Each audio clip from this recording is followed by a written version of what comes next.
AM weather.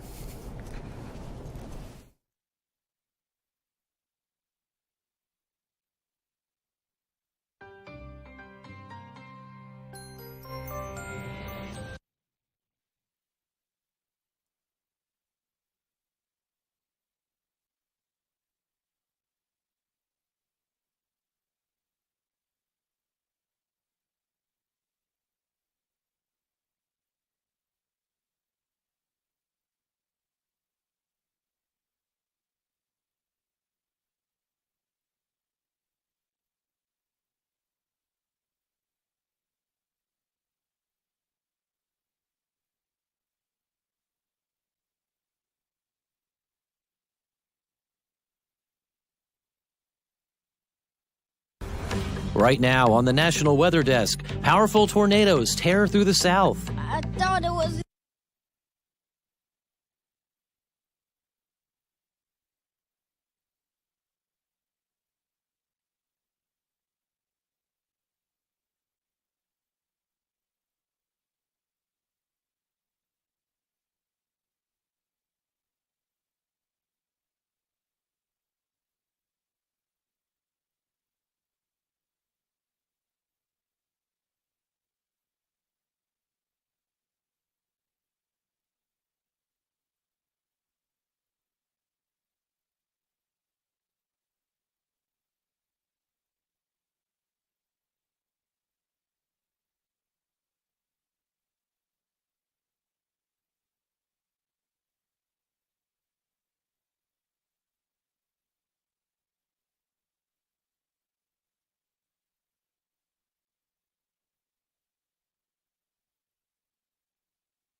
Right now on the National Weather Desk, powerful tornadoes tear through the South. I thought it was an explosion, and then my mama told me to get down. While snow continues to fall up north. You really got to be careful out here. We have team coverage showing you where the storm has been and where it's going next. We've been seeing some of that glazed frost throughout the area here on trees and grassy areas. High drama in Utah where a skier was buried in an avalanche. Put them in a bag and started dragging them.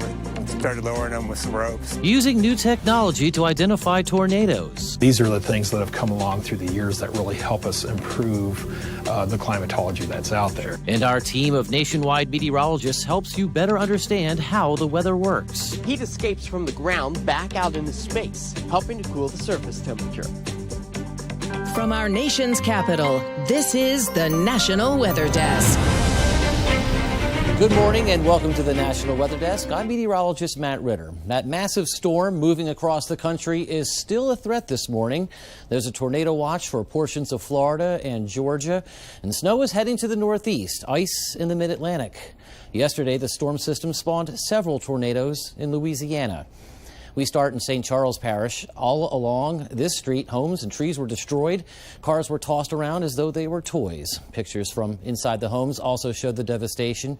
Insulation hanging from the ceiling, debris in virtually every room. In Farmerville, the police chief says nearly 25 people were injured, some critically, after a tornado leveled a neighborhood. A boy who lives in another community explains what happened when the storm arrived. So, when I thought it was an explosion, and then my mama told me to get down. He was in the town of Gretna. This is what it looked like overnight. Trees and debris littering the road, many homes either damaged or destroyed. The mayor says they have a lot of work ahead of them cleaning up. We've seen catastrophic destruction from both ends of the city, starting from the municipality right next to us, Jefferson Parish, all the way over to Orleans through the entire, one strip through the entire city. Given the widespread nature of the storms, it's remarkable more people weren't seriously injured or killed. Now take a look at this. In New Orleans, a local TV station caught a large tornado on the ground in the lower 9th Ward. It's the second time this year that a tornado touched down there. It also happened back in March. It's also the same place which was virtually destroyed by Hurricane Katrina. And this might be another view of that tornado. It was the video was captured yesterday right next to the city in Arabi. The swirling winds were shown kicking up debris and causing sparks as it took down power lines. And the National Weather Desk's storm chaser Brett Adair is tracking the storms as they move through Mississippi. He flew his drone over Clark County along the Alabama border, and as you can see, tornadoes there caused significant damage to homes and businesses. They also leveled the forest in some places.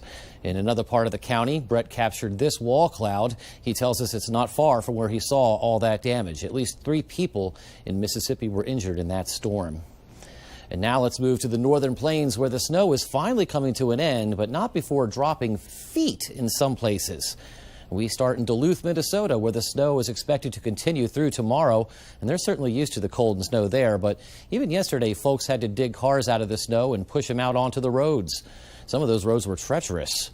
The pavement was covered in ice and snow. Up to 14 inches could accumulate.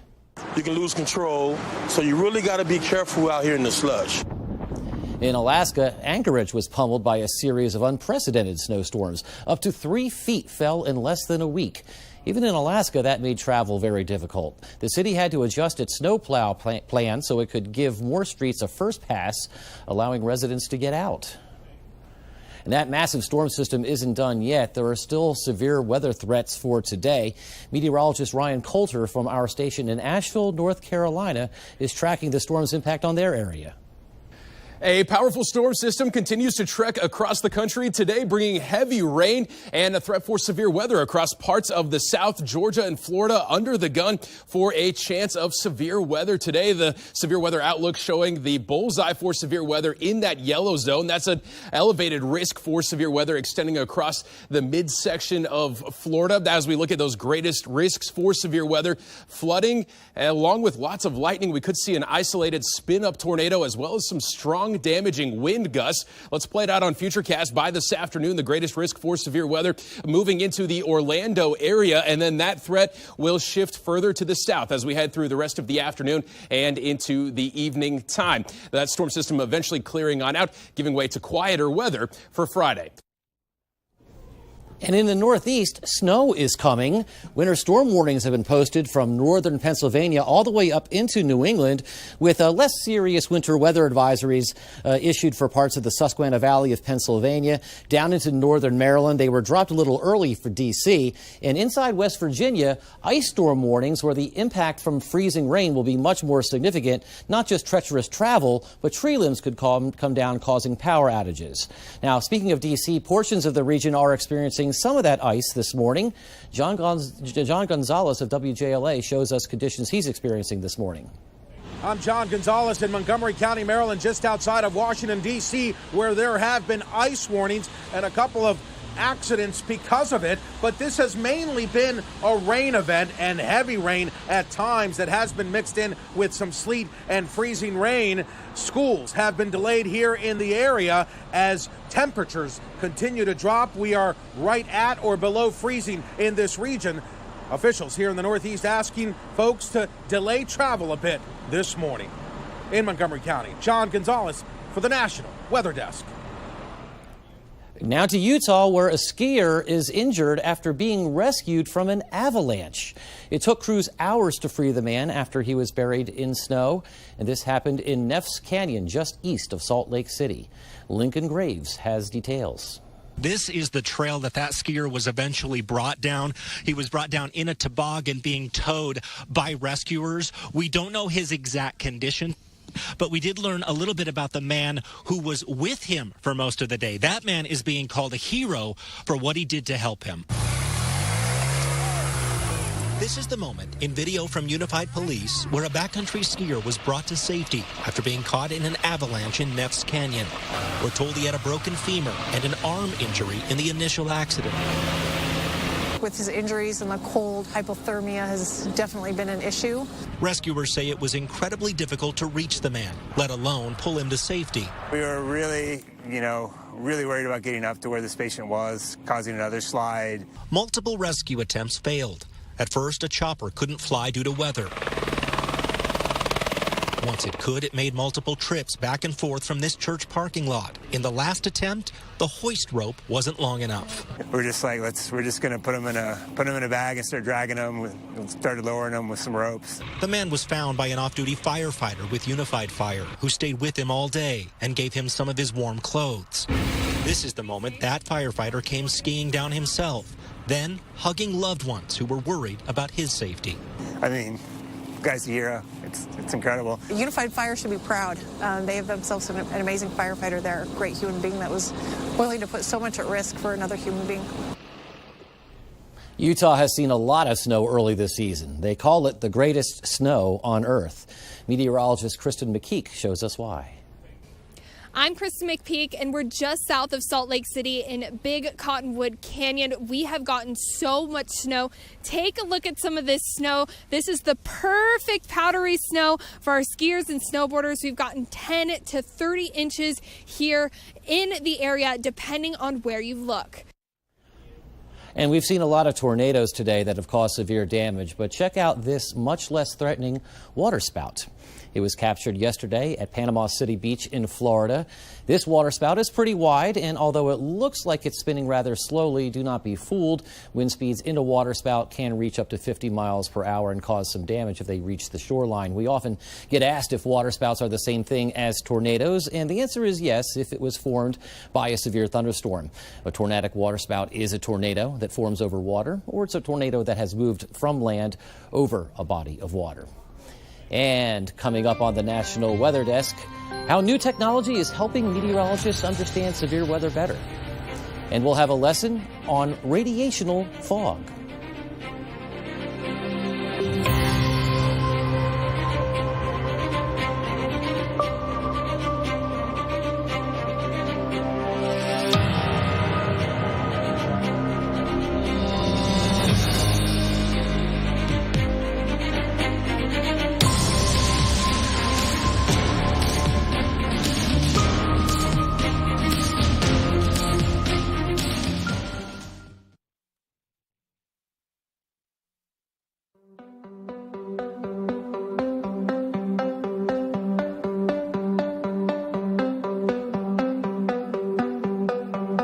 Meteorologist Charlie Lopresti would look at the northeast. Most areas will see increasing and thickening clouds today. Skies become mostly cloudy. Notice some snow already developing in New York during the afternoon. That's 1:30 in the afternoon. Now, our storm system will be mostly felt in the northeast for Friday into Saturday. Notice it's raining in southern New England down to northern New Jersey and New York. And it's snowing up in ski country. That's going to be the jackpot. Notice that snow moves out during the course of the day on Saturday. Highest amounts will be in the mountains. I'm meteorologist Jonathan Myers, and here's a look at the Mid-Atlantic region. An absolute mess for the Thursday morning commute up and down the 95 corridor. North, snow and ice. It looks like ice and rain through Maryland and mainly rain into Virginia until you get into some of those higher elevations west where there could be some icing as well.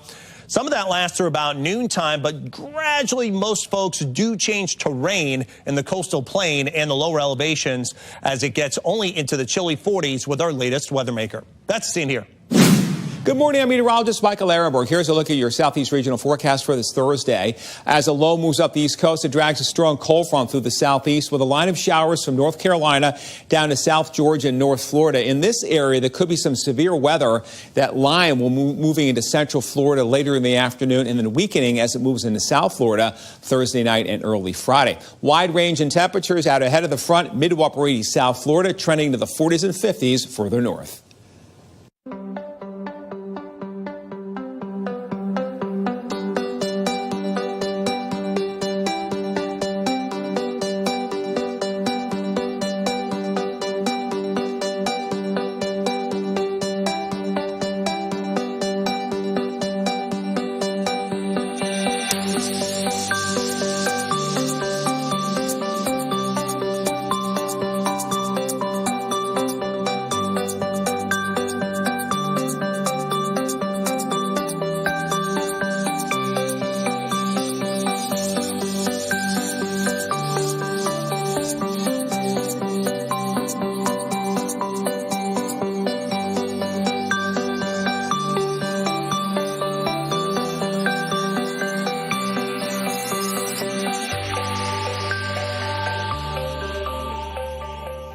Now let's check out the weather in some cities across the country today. And we're going to start with a check of things in D.C., where they still have some rain coming down, but temperatures are increasing.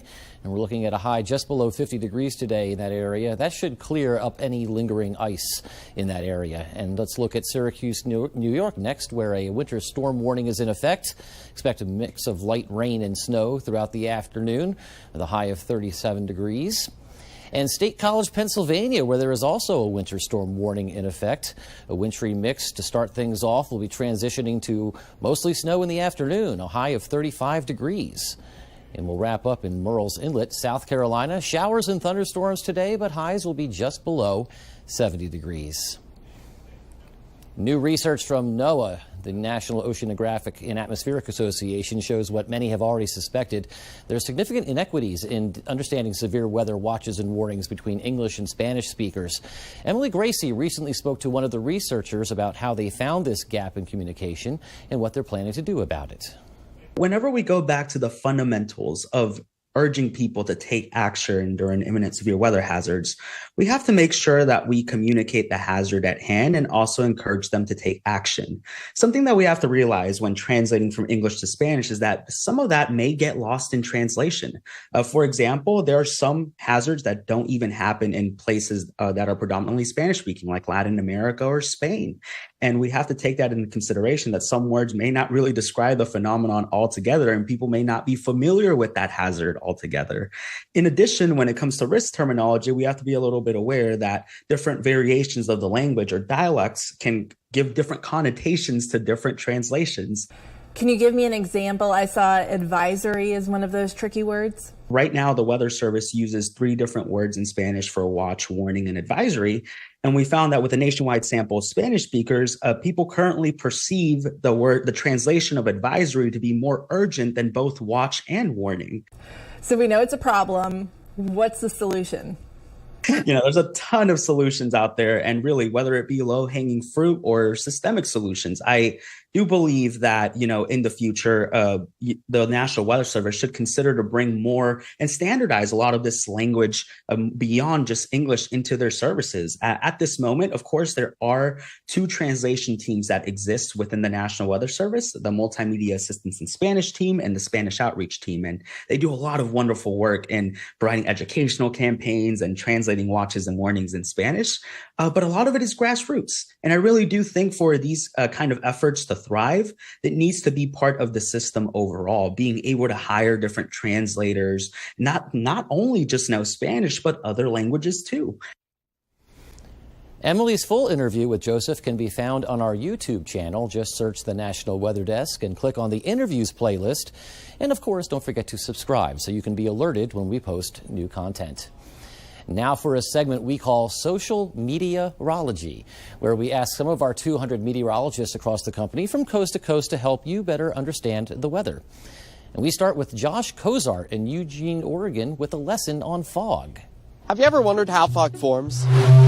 The eerie effect of fog happens because of cooler temperatures and available moisture. Radiational fog forms by a cooling ground. Heat escapes from the ground back out into space, helping to cool the surface temperature. Colder temperatures can't hold as much water, so the water condenses and creates a cloud at the surface. Fog can go from about 3 feet high to over 1,000 feet.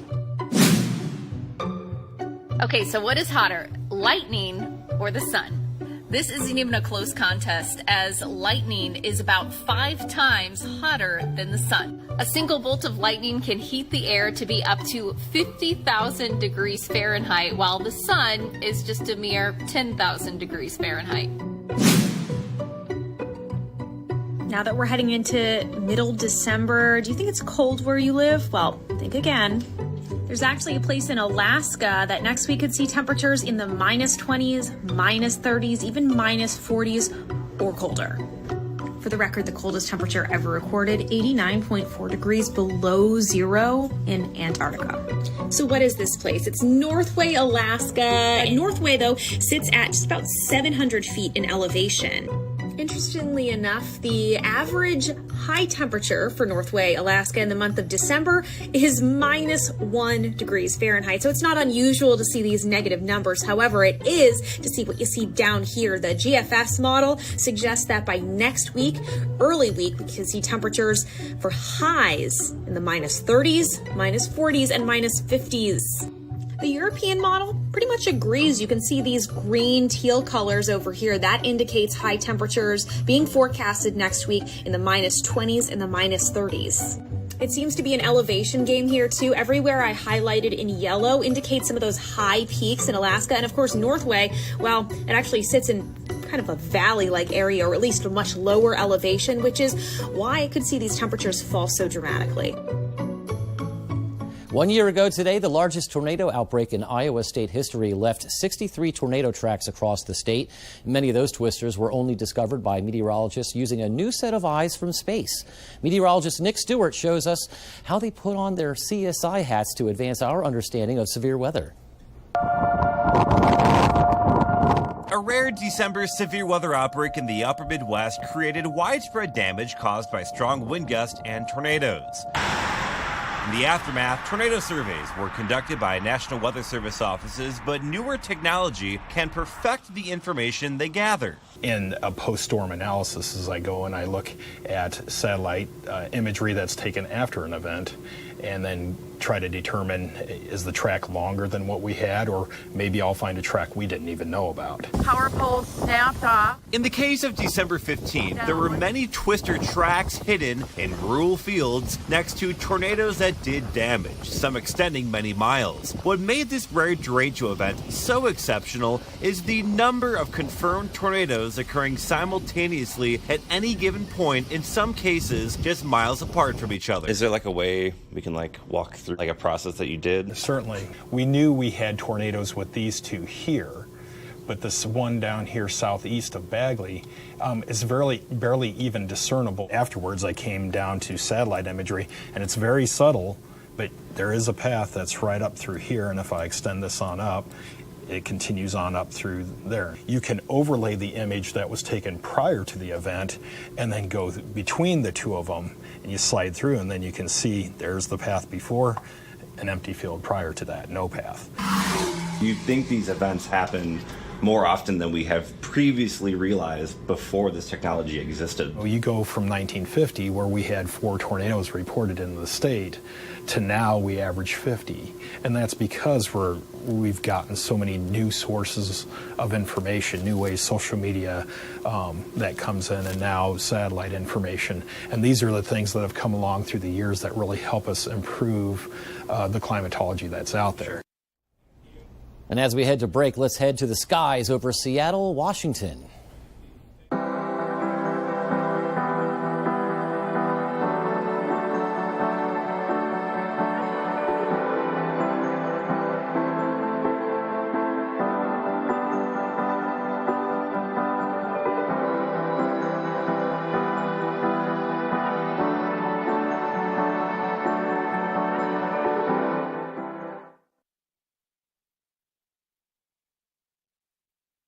Well, a very good Thursday morning, everyone. I'm meteorologist Andrew Buckmichael. Taking a look at your weather story across the Midwest, and we have got a lot of snow across the upper part of the Midwest through the day today. Gusty winds as well. Rain showers moving out of the Ohio Valley area, heading out to the East Coast with a lot of ice in Pennsylvania. For the day tomorrow, we've got some snow showers still across the north here, and it's going to be chilly for us over the next several days. And getting it to 40 in Wichita on Saturday, but only 8 for the high in Bismarck. Good morning. I'm meteorologist Alex Garcia. Here's a look at your regional weather. Things are a little chilly early this morning. 20s and 30s up to the north. We're looking at 40s and 50s down toward the south. During the day today, we'll watch another push of cool, dry air into the region. There'll also be not much in the way of cloud cover, so there's going to be plenty of sunshine. So look for temperatures to begin to warm up underneath that. But that cool air, yeah, that'll keep it a little bit cooler than normal. I'm meteorologist Alex Garcia, and that's a look at your regional weather. Well, hi there and a good Thursday morning to everybody. I'm meteorologist Shannon O'Donnell. Big, chilly air mass diving down over the plains as we head toward mid-December, carrying temps all the way down to 19 in Jackson Hole and right around freezing between Salt Lake City and Denver. Still dry and milder, at least at the coastline up and down the I-5 corridor. But you can see some of these snow showers working their way from the Rockies toward the Continental Divide later today. And that's the scene from here.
Weather Window, presented by the National Weather Desk. Most of the nation has dealt or will deal with dicey weather this week. In Wisconsin, Winter Storm Axel rained its way into the Green Bay area to start, but a swath of their lakeshore dealing with strong winds and even a gale warning. Meanwhile, in Steubenville, Ohio, this tower cam time lapse shows a gorgeous start to the day, but the sun's glory was overtaken by the clouds. For more content like this, like the National Weather Desk on Facebook. And let's take a look at some of the content we see from you, our viewers. We get your submissions through our Chime-In platform. Let's start with this beautiful black and white snapshot of the Columbia Gorge in Oregon. And after all the snowfall in Utah, this viewer decided to take their own measurements. And this view is in the direction of a city called Bonnie Lake in Washington State. Forgive the play on words, but this photo is quite Bonnie. Actually, don't forgive me, I'll own it. We'd love to share your weather content on the air. You can find us on all your favorite social media platforms, including Facebook, Twitter, Instagram, TikTok, and YouTube. Just search at Nat Weather Desk or the National Weather Desk. We'll be right back.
Thank you for joining us. I'm meteorologist Matt Ritter. Make it a great Thursday, and we'll see you back here tomorrow on the National Weather Desk.